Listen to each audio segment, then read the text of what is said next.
Greetings, everyone. This is Nichel Anderson. I'm your host for my podcast show, Surviving Your Journey Towards Success. Thank you so much for joining me for my 5th season, 2021 to 2022, where I talk about our personal journey forward, and I also talk about what we deal with in the workplace, or if you're leading a particular team or organization. And I talk about ways that you can be able to succeed in that regard, and how you can move forward, how you can come up with strategies, how you can deal with things, either doing with work and so forth, or in our personal life, or in relationships or what have you, or we're dealing with friends or what have you. And we're going through things that times challenges us to be able to see or learn from it and move forward, because my goal is to motivate you so you can be able to live the best life that you can. And with that, on this life journey, is basically to be able to identify the right choices to make, the right patterns of behavior, the right outlook, what to watch out for. So I come up with those strategies for my podcast here to help you to get to the successful outcome, which is having mental peace, joyfulness in the heart, enjoying your life, waking up and not having anxiety or depression or what have you, and fulfilling your purpose. All right, that's the plate of ice cream. That's the wonderful dessert that we get to experience in life. Everything's not perfect, but it can definitely be peaceful. And when it's not peaceful, that's the wake-up call that we have to figure out how to fix it so we can survive. All right. And this particular title of my podcast, if you're just joining me, is from my book that I wrote, Surviving Corporate America, Surviving Your Journey Towards Success. You can get that at any bookstore. If you have already purchased it, I ask you to leave a review on either Amazon or Barnes & Noble. Those are two major big ones or whatever. Or anyplace else, or tag Nichel Anderson on Facebook, or tag me on Twitter. I'm on Twitter, so definitely follow me there as well. I have a website, nichelanderson.com. I do ask you to see if you want to subscribe to my newsletter. It is basically bi-monthly, and that's where you can find out other things that I'm doing, like a webinar and stuff like that. I will be doing a webinar, and you will find that information in the description of this podcast. So, without further ado, opening up my premiere, episode 97 of my 5th season podcasting.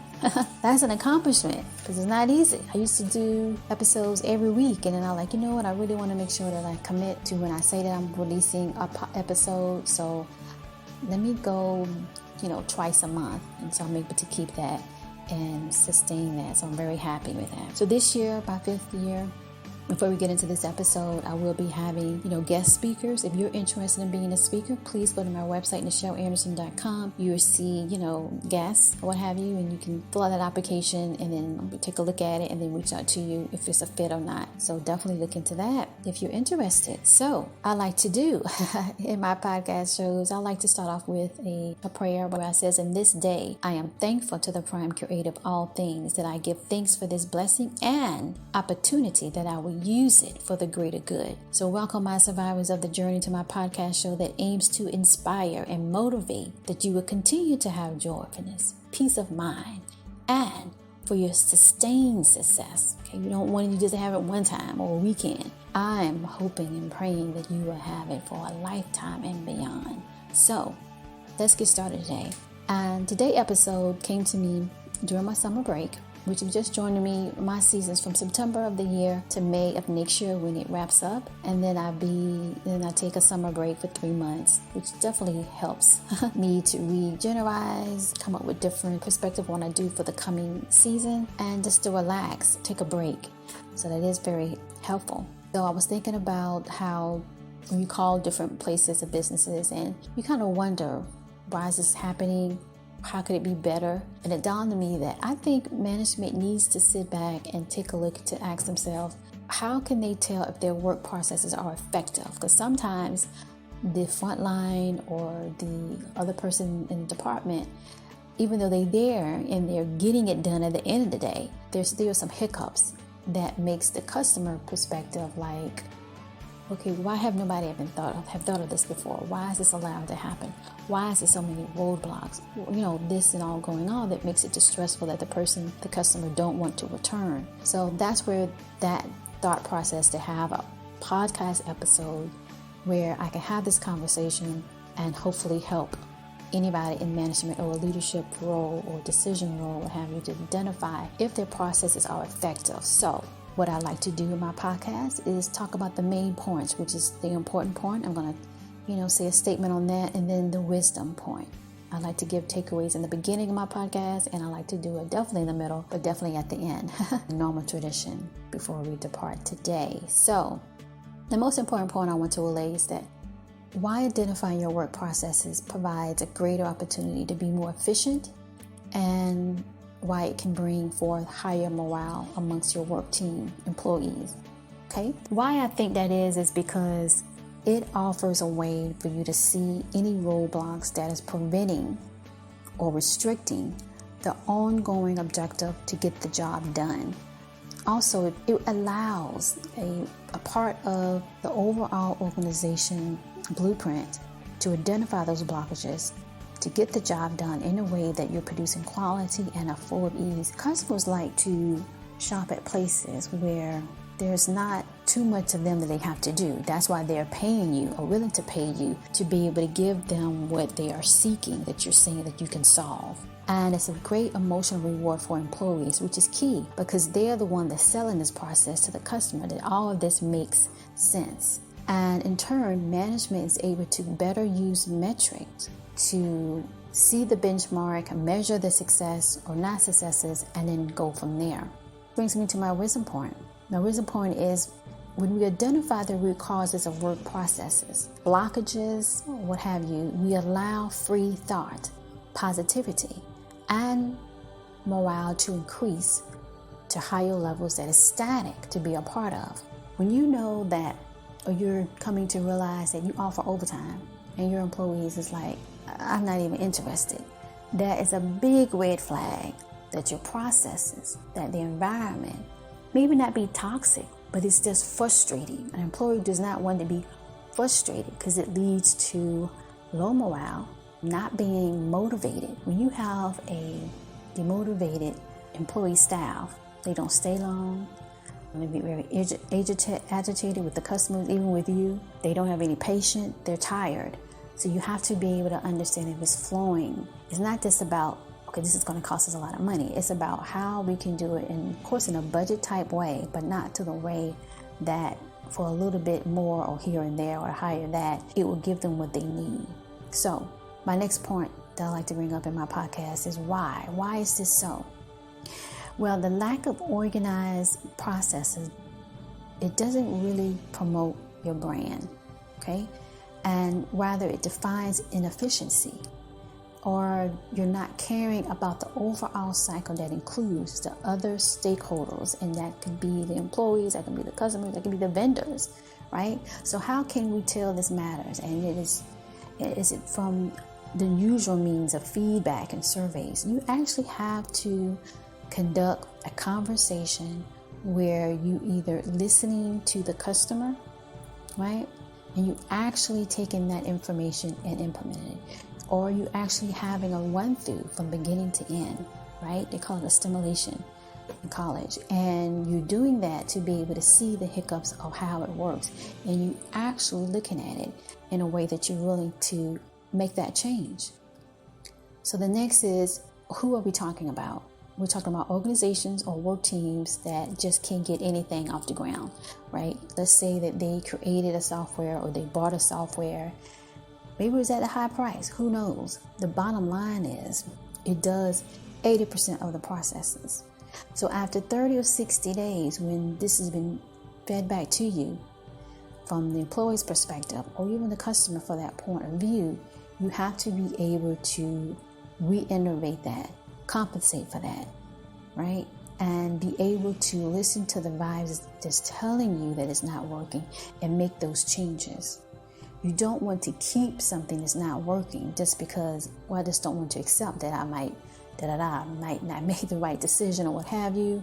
Or you can't be too sensitive to the processes that you created. I know a particular circumstance where in quality control, you have the person that's over creating the call sheet or the flow, and they will so much focus on, you have to say this, you have to say that, you have to do this, you have to do that.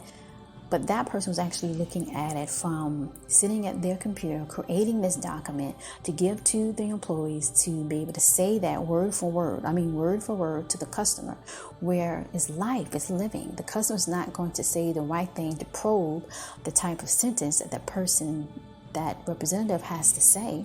That's unrealistic. That's not thinking in the terms outside of the bubble that is all about you. And it cannot be all about you. It cannot be that you made the document so cute, so wonderful. It's not about that. It's about the efficiency of selling the brand to the customer and having your employees present it. And the most focus was on that they just can't keep remembering to keep to the script. When you're communicating with a customer and you're using the processes, anything can happen. It can be slow, so then you're supposed to say something else and you can't say it because the computer or the software hasn't moved to the next step. So you're stuck thinking, I don't know what to say, like a robot. When customers want to experience a flowing, free exchange, so we can't be caught up in the creation or whatever we invested in and thinking this is going to work. It's just like a recipe. You put all the ingredients together and then you put it in the oven, you bake it, and you hope that you did everything right. And sometimes it's don't taste good, and sometimes it's good enough, but it got the job done because you're able to eat it, right? It wasn't all bad. So the lesson in that is that we have to look at things that it achieves the goal at hand, that the processes is A, B, and C. Sometimes we might have to do a little bit of algebra, right, to get to the next letter. But we do what we need to do to be able to get it done. And if we can't get it to the next part, then that's where we will analyze, research the current trends to make the processes work. So in that example earlier that I mentioned, you have the representative that's unable to remember the lines that's been written on this colored whatever type sheet, and it's not able to remember, but able to connect with the customer. That's what you want to do. So it's not about how you, actually got you there. It's did you get to that point that you can say what you need to say, either ask for the sale or get a referral or get the person to, do some type of action that benefits the customer as well as benefits the company, but to get it done. So what are the strategies to succeed, right? And as I mentioned earlier, you have to, number one, you have to identify the processes and to see, is it working? How does the employee feel to utilize the software, the resources, the knowledge bank? Is it working, or does it need to be revamped or updated? And I think everybody with a knowledge base is part of the processes, right? Because everybody's not going to remember 1,000 things. Is to have a team that's what they do all day. And if not all day, part of the day does need to be revamped, okay? And of course, feedback and surveys from both people that are in that interaction of the processes that outline. And processes can all have to be software. It can be just to do this first, and then you come over the system, then you do that. Maybe you can reverse it. Maybe you can do either or at a particular time, not at once, but later. So more importantly, you're getting to the reads, and that's the surveys and the feedback. That's what that comes from, right? The interaction between the customer and employees. And you can't see that as a way to micromanage. I think micromanagement is basically, if not a weak leadership position. Okay, it's different than you just got somebody trained and you want to make sure they're doing all right. But to micromanage it, then you need to just do the job at that point. Micromanagement is not really dealing with the issue. Maybe it could be the tools that are being used that ain't appropriate. Maybe it could just be the exhausting of the constant work because the processes you have to do, the software is not up to where it needs to be. That is more work, it's more thinking power. And everybody needs to rest. No one should be able to have to think, come up with strategies, repeat themselves because something is not pulling up right. All of that shouldn't be part of the process. It should be an easy flow. You get the data that you need, that the employee can then reinforce that to the customer, and then the customer say what they need to say, whatever, and then you get to it. Otherwise, you're just in the reeds of confusion, right? and the employee's not able to listen to the cues of the customer because they're too busy working with the software and the databases that's not communicating. And I think once you have 4, 5, 10 different databases that you say we got to have, you have to think in the sense of how that's on someone else's mind. That's like 10 or 20 heavy suitcases bags on their mind, because they got to understand each software, how it works, how it don't work, and then how the other software, you see? So it gets all into the weeds that you have to ask yourself, do we need this 10? Can we come up with 1? Or can we come up with 2 and keep it that way? Less is more when you're working in an organization or a company, okay? And definitely the speed, it needs to be fast, because like I said, you want your employee's mind to be on 24/7 doing that shift, which is nonstop, and the mind needs to rest as well. So what are your tasks to dusk to dawn? Number 1, you need to get in the driver's seat and actually do the work.